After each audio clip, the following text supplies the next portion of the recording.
Item ಯಾವುದೇ ಇರಲಿ try ಮಾಡಿ ಆಚಿ ಚಿಕನ್ ಮಸಾಲಾ. ರಾಜ್ಯ ಕಾಂಗ್ರೆಸ್ನಲ್ಲಿ ನಾಯಕತ್ವ ಬದಲಾವಣೆ ಹಾಗೆ ಸಚಿವ ಸಂಪುಟ ಪುನರ್ರಚನೆಯ ಕುರಿತಂತೆ ಜೋರಾದ ಜಟಾಪಟಿಗಳು ಸಾಗ್ತಾ ಇದೆ. ಈ ಎಲ್ಲ ಬೆಳವಣಿಗೆಗಳ ನಡುವೆ ಮುಂದಿನ ವಾರವೇ ಹೈ ಅಂಗಳದಲ್ಲಿ ಹಾಗಾದ್ರೆ ನಾಯಕತ್ವ ಕುರಿತಂತೆ ಏನಾದ್ರೂ ಚರ್ಚೆಗಳು ಸಾಗುತ್ತಾ ಅನ್ನುವಂತ ಪ್ರಶ್ನೆಗಳು ಇದೀಗ ಮುನ್ನೆಲೆಗೆ ಬರ್ತಾ ಇದೆ. ರಾಜ್ಯ ನಾಯಕತ್ವ ಬದಲಾವಣೆಯ ಊಹಾಪೋಹ ಏನ್ ಎಬ್ಬಿದೆ ಅದೆಲ್ಲದಕ್ಕೂ ಕೂಡ ತೆರೆ ಎಳೆಯಲಾಗತ್ತಾ? ರಾಜ್ಯ ನಾಯಕರಿಗೆ ಎಐಸಿಸಿಯಿಂದ ಅಧಿಕೃತವಾದಂತಹ ಸಂದೇಶ ರವಾನೆಯಾಗಿದೆ. ರಾಹುಲ್ ಗಾಂಧಿ ಎದುರಲ್ಲಿ ಸಿಎಂ ಡಿಸಿಎಂ ಮಾತುಕತೆಯನ್ನ ಆಡ್ತಾರೆ. ಇಬ್ಬರ ಜೊತೆಗೆ ನಾಯಕತ್ವ ವಿಚಾರವಾಗಿ ರಾಹುಲ್ ಗಾಂಧಿ ಅವರು ಮೀಟಿಂಗ್ ಅನ್ನು ಮಾಡ್ತಾರೆ. ಕೇರಳದಲ್ಲಿ ಸರ್ಕಾರ ರಚನೆಯ ಬಳಿಕ ರಾಜ್ಯ ನಾಯಕತ್ವದ ಚರ್ಚೆ ಇದೀಗ ಬಹಳಷ್ಟು ಕುತೂಹಲಕ್ಕೆ ಕಾರಣವಾಗ್ತಾ ಇದೆ. ಇಬ್ಬರನ್ನು ಕರೆಯಿಸಿ ರಾಹುಲ್ ಗಾಂಧಿ ಪ್ರತ್ಯೇಕ ಮಾತುಕತೆಯನ್ನ ನಡೆಸ್ತಾರಾ?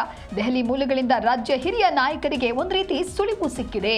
ದೆಹಲಿ ಅಂಗಳದಲ್ಲಿ ಹೈ ವೋಲ್ಟೇಜ್ ಮೀಟಿಂಗ್ ನೆಚ್ಚಳ.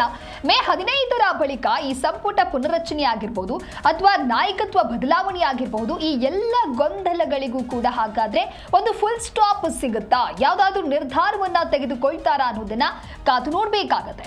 ಈಗ ಬದಲಾವಣೆಯ ಬಗ್ಗೆ ರಾಹುಲ್ ಗಾಂಧಿ ಅವರು ಅಂತಿಮ ನಿರ್ಧಾರವನ್ನು ಮಾಡಬೇಕಾಗತ್ತೆ.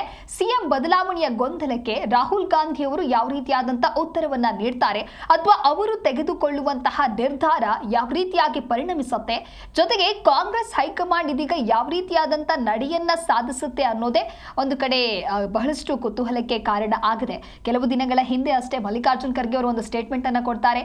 ನಾಯಕತ್ವ ಬದಲಾವಣೆ ಯಾವಾಗ ಸಮಯ ನಿಗದಿ ಆಗದೆ ಆವಾಗ ಸಮಯ ಬಂದಾಗ ನಾಯಕತ್ವ ಬದಲಾವಣೆ ಅನ್ನೋದು ಆಗತ್ತೆ. ಸುಮ್ಮನೆ ಉತ್ತರವನ್ನ ಕೊಡೋದು ಆಗೋದಿಲ್ಲ, ಉತ್ತರವನ್ನ ನೀಡಬಾರದು, ಸುಖ ಸುಮ್ಮನೆ ನಾಯಕತ್ವ ಬದಲಾವಣೆಯ ವಿಚಾರದ ಕುರಿತಂತೆ ಮಾತನಾಡಬಾರದು ಅನ್ನುವಂತ ಒಂದು ಹೇಳಿಕೆಯನ್ನ ಕೊಟ್ಟಿರ್ತಾರೆ. ಯಾವಾಗ ಅವರು ಒಂದು ಹೇಳಿಕೆಯನ್ನ ಕೊಡ್ತಾರೆ ಅಲ್ಲಿಗೆ ಈ ನಾಯಕತ್ವ ಬದಲಾವಣೆಯ ವಿಚಾರಗಳು ಸ್ವಲ್ಪ ಮಟ್ಟಿಗೆ ತಣ್ಣಗಾಗಿತ್ತು. ಆದರೆ ಇದೀಗ ಮತ್ತೆ ನಾಯಕತ್ವ ಬದಲಾವಣೆಯ ಚರ್ಚೆ ಮುನ್ನೆಲೆಗೆ ಬಂದಿದೆ. ಕೇರಳದಲ್ಲಿ ಕಾಂಗ್ರೆಸ್ ಪಕ್ಷದ ಸರ್ಕಾರ ರಚನೆ ಪ್ರಕ್ರಿಯೆ ಪೂರ್ಣಗೊಂಡ ನಂತರದಲ್ಲಿ ಕಾಂಗ್ರೆಸ್ ಹೈಕಮಾಂಡ್ ರಾಜ್ಯ ರಾಜಕಾರಣದತ್ತ ಗಮನ ಹರಿಸುವಂತ ಎಲ್ಲ ಸಾಧ್ಯತೆಗಳು ಕೂಡ ಕಾಣಿಸ್ತಾ ಇದೆ. ನಂತರ ಅಷ್ಟೇ ರಾಜ್ಯ ನಾಯಕತ್ವ ಹಾಗೆ ಸಚಿವ ಸಂಪುಟ ಪುನರ್ರಚನೆಯಂತ ವಿಚಾರಗಳ ಬಗ್ಗೆ ಹೈಕಮಾಂಡ್ ಇದೀಗ ಮುಂದಿನ ವಾರದಲ್ಲಿ ಚರ್ಚೆಗಳನ್ನು ನಡೆಸುವಂತ ಸಾಧ್ಯತೆಗಳು ಕಾಣಿಸ್ತಾ ಇದೆ.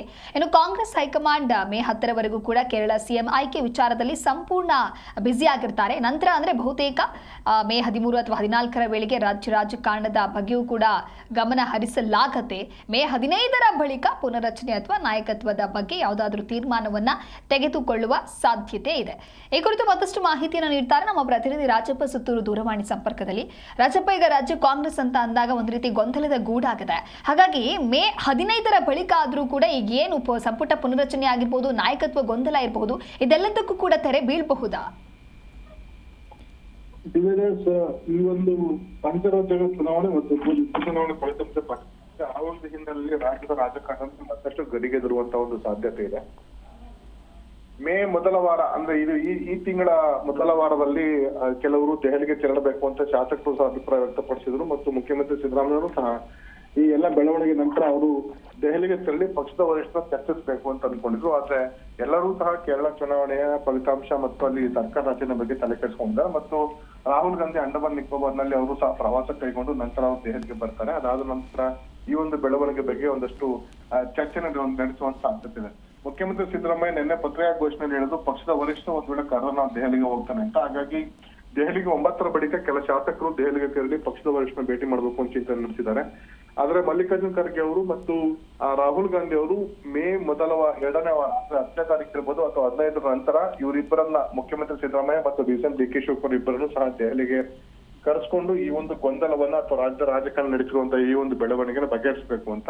ಯಾಕಂದ್ರೆ ಮೇ 20ರ ಒಳಗಾಗಿ ಮೇ 20ಕ್ಕೆ ರಾಜ್ಯ ಸರ್ಕಾರಕ್ಕೆ 3 ವರ್ಷಗಳು ಭರ್ತಿ ಆಗ್ತಾ ಇದೆ. ಹಾಗಾಗಿ ಸಾಧನಾ ಸಮಾವೇಶ ಕಾರ್ಯಕ್ರಮ ಇಟ್ಕೊಂಡಿದ್ದಾರೆ. ಆ ಸಂದರ್ಭಕ್ಕೂ ಮೊದಲೇ ಈ ಒಂದು ಸಚಿವ ಸಂಪುಟ ಪುನರ್ರಚನೆ ಅಥವಾ ಮುಖ್ಯಮಂತ್ರಿಗಳ ಬದಲಾವಣೆ, ನಾಯಕತ್ವ ಬದಲಾವಣೆ ವಿಷಯದಲ್ಲಿ ಯಾವ್ದಾದ್ರು ಒಂದು ಸ್ಪಷ್ಟ ತೀರ್ಮಾನವನ್ನು ಕೈಗೊಳ್ಳಿ ಅಂತ ಎಲ್ಲಾ ಶಾಸಕರು ಮಲ್ಲಿಕಾರ್ಜುನ್ ಖರ್ಗೆ ಅವರಿಗೆ ಮತ್ತು ರಾಹುಲ್ ಗಾಂಧಿ ಅವರಿಗೆ, ವೇಣುಗೋಪಾಲ್ ಅವರಿಗೆ ಭೇಟಿ ಮಾಡಿ ಮನವಿ ಮಾಡೋ ಹಿನ್ನೆಲೆಯಲ್ಲಿ ಮೇ 15ರ ಒಳಗಾಗಿ ಯಾವ್ದಾದ್ರು ಒಂದು ನಿರ್ಣಯ ಕೈಗೊಂಡು ರಾಜ್ಯ ನಾಯಕರಿಗೆ ಒಂದಷ್ಟು ಸ್ಪಷ್ಟ ಸಂದೇಶವನ್ನ ಕಳಿಸುವಂತ ಸಾಧ್ಯತೆ ಇದೆ. ಹೀಗಾಗಿ ಇನ್ನು ರಾಜ್ಯ ನಾಯಕರಿಗೆ ಮುಖ್ಯಮಂತ್ರಿ ಇರ್ಬೋದು, ಡಿಸಿಎಂ ಡಿ.ಕೆ. ಶಿವಕುಮಾರ್ ಇರ್ಬೋದು, ಯಾರಿಗೂ ಸಹ ಪಕ್ಷದ ವರಿಷ್ಠರು ಬುಲಾವ್ ನೀಡಿಲ್ಲ. ಆದ್ರೆ ಇವರು ಈಗ ಅದಕ್ಕೆ ಕೆಲವರು ಸಹ ತೆರಳಿದ್ರು ಸಹ ಇವನ್ನ ಭೇಟಿ ಮಾಡುವಂತ ಸಾಧ್ಯತೆ ಬಹುತೇಕ ಕಡಿಮೆ. ಹಾಗಾಗಿ ಮೇ 2ನೇ ವಾರ ಮುಖ್ಯಮಂತ್ರಿ ಸಿದ್ದರಾಮಯ್ಯ ಮತ್ತು ಡಿಸಿಎಂ ಡಿ.ಕೆ. ಶಿವಕುಮಾರ್ ದೆಹಲಿಗೆ ತೆರಳುವಂತ ಸಾಧ್ಯತೆ ಇದೆ. ಅದಕ್ಕೂ ಪೂರ್ವಭಾವಿಯಾಗಿ ಕೆಲ ಶಾಸಕರು ಮಾಜಿ ಸಚಿವ ರಾಜಣ್ಣ ಇರ್ಬೋದು ಮತ್ತು 3ನೇ ಬಾರಿ ಗೆದ್ದಂತ ಶಾಸಕರು ಸಹ ದೆಹಲಿಗೆ ತೆರಳಿ ಮಲ್ಲಿಕಾರ್ಜುನ ಖರ್ಗೆ ಅವರನ್ನು ಭೇಟಿ ಮಾಡಿ ಸಚಿವ ಸಂಪುಟ ಪುನರ್ರಚನೆ ಮಾಡಲೇಬೇಕು ಅಂತ ಒತ್ತಡ ಇರುವಂತಹ ಸಾಧ್ಯತೆ. ಹೀಗಾಗಿ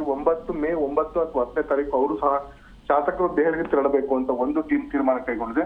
ಮತ್ತೊಂದು ಟೀಮ್ ಡಿ ಕೆ ಶಿವಕುಮಾರ್ ಅವರ ಬೆಂಬಲಿತ ಶಾಸಕರು ಸಹ ಈ ಮೇ 10ರ ಒಳಗಾಗಿ ಅವರು ಸಹ ದೆಹಲಿಗೆ 9 ಅಥವಾ 10 ದಿನಾಂಕದಲ್ಲಿ ಅವರು ಸಹ ದೆಹಲಿಗೆ ತೆರಳಿ ಈ ಒಂದು ಸಚಿವ ಸಂಪುಟದಲ್ಲಿ ನಮಗೂ ಸಹ ಅವಕಾಶ ಕೊಡಿ ಅಂತ ಎರಡನೇದು ನಾಯಕತ್ವ ಬದಲಾವಣೆಯ ಬಗ್ಗೆ ಯಾವ್ದಾದ್ರು ಒಂದು ಸ್ಪಷ್ಟ ತೀರ್ಮಾನ ಕೈಗೊಳ್ಳಿ ಅಂತ ಅವರು ಸಹ ಮನವಿ ಮಾಡುವಂತ ಸಾಧ್ಯತೆ. ಹೀಗಾಗಿ ಮೇ 10ರ ಬಳಿಕ ರಾಜ್ಯ ರಾಜಕಾರಣ ದಿಕ್ಕು ದೆಸೆಗಳು ಸಹ ಬದಲಾಗುವಂತ ಸಾಧ್ಯತೆ ಮತ್ತು ದೆಹಲಿಯಲ್ಲಿ ರಾಜ್ಯ ರಾಜಕಾರಣದ ಚೆಂಡು ದೆಹಲಿಗೆ ಅಂಗಳಕ್ಕೆ ತಲುಪುವಂತ ಸಾಧ್ಯತೆ ಇದೆ Devadas. Okay, thank you Rajappa ನಿಮ್ಮೆಲ್ಲ ಮಾಹಿತಿಗಾಗಿ.